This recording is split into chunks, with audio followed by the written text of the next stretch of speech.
Hey coin collectors, and welcome to DC Coin World International Coin Channel. We got a couple near misses here. These coins are almost real expensive coins, but they're not. And we're going to take a look at them. From down here, they look like they could be. We can see the toning here, which is just beautiful around the outside. This is a 1960 coin. Of course, back in 1960, it was still silver. And of course, back in 1960, they put the mint marks on the back, so we can't tell from the front of these coins what they are. But we do know that a really well-toned 1960 with no mint mark, the Philadelphia coin, sold for about $3,000+. And the Denver mint coin, pretty close to 3,000 also, if it's well toned. This one doesn't have the toning, but it sure looks like it has all the other aspects that might make it a 66 or 67 or more. In an MS65, these would both be worth $25 to $50. In an MS65, Philadelphia could be worth as much as $90. But when we tip them up like that, all of a sudden, it's not that the camera lies, it's just that if you don't get the right angle, you don't get to see some of these scratches and some of this wear marks here. And so one of the things you want to do if you're ever buying coins like this is get a couple different kinds of light on them to see what they look like, or make sure that NGC or PCGS has graded them so they've looked at them. You see a little tiny thing there right above the 0 in the 1960. We'll take a look at that in a second. At the top it says Liberty. Washington, George Washington facing to the left. This was a coin that they started making in 1932 on George Washington's 200th birthday, and they were still making it the same way in 1960, 90% silver. Under George Washington's chin it says, "In God We Trust." And then way down here, right above the 60, we see a J and an F down here. See that J and an F? That's for John Flanagan, the original engraver of this coin. And that's going to be on all coins, whether it's Denver or Philadelphia. And some of you can see it better than that one. You can really see. So you can see how this was just real close to being an expensive coin, but there's just a few things about it. Now let's tip it up on its edge and we can tell that it is indeed silver. And when I say we can tell that it is indeed silver, what would it look like if it didn't look like this?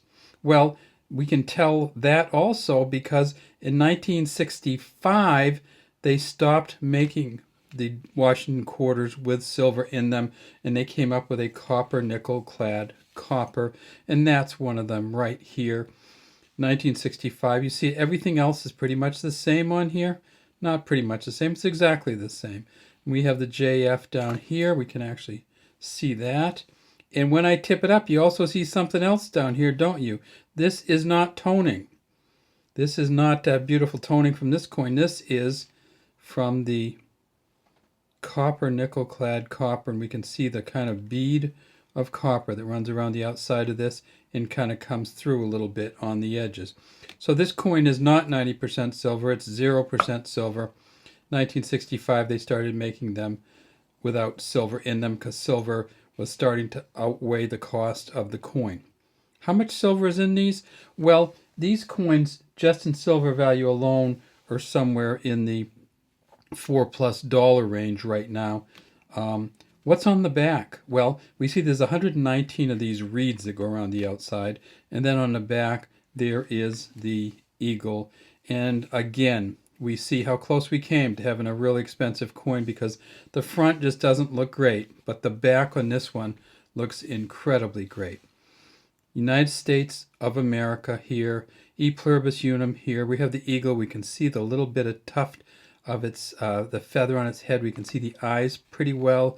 We can see the body feathers going all the way down here, leg feathers, a little bit of the tail feathers coming through.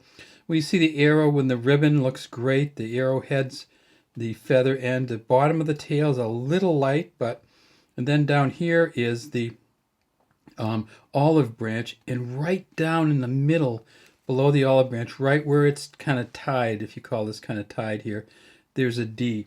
And that's for the Denver Mint. At the Denver Mint in 1960, they made 63 million of these.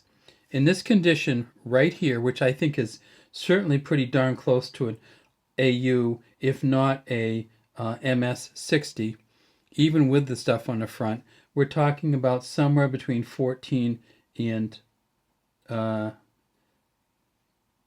between $8 and $26. So probably closer to the $8 to $10 range. And that's where the D is for the Denver Mint. Let's take a look at the other one here, and we'll flip that one over. And when you flip these coins over, if you want it to be face up on the other side, you have to flip them this way. If you flip them sideways, the back will look upside down. And that, again, that is just spectacular, how the back of that looks. But look down here, there is no letter. That means it's the Philadelphia Mint. Philadelphia Mint in 1960 made 30.1 million, so more than twice as many. 63 million at Denver, 31 million or so at Philly. The Philadelphia coins, again in this shape, certainly $8 to $10, maybe a little bit more.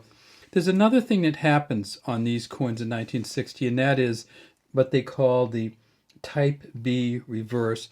Unfortunately, that only comes in the proof die.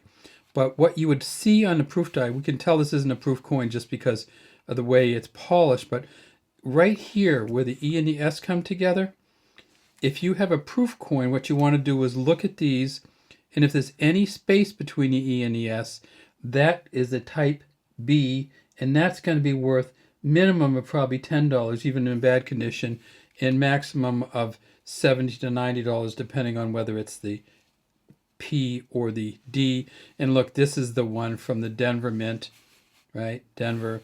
And that one doesn't have any separation between the E and the S. So these aren't proof coins, and they aren't Type Bs, but they are beautiful coins. And look at that. We see that little under his chin there.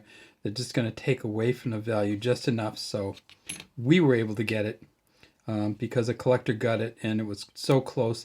The collector got a better one, and this came to us. All right, well, that's all we have today for DC Coinwell International Coin Channel. We'd love to have you subscribe to our channel and leave any comments you might have in the comments section.